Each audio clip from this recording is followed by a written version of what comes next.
Hi friends, இன்றைக்கி எங்கள் அப்பா காவடி கிளம்புறாங்க. என்ன ஸ்பெஷல்னு பார்க்கலாம் வாங்க. White rice, sambar,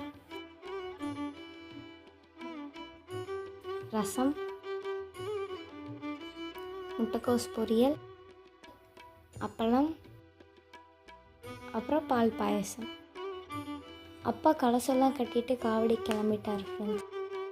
next special என்னென்னு பார்த்துருப்பீங்க. ஓகே ஃப்ரெண்ட்ஸ், பாய்.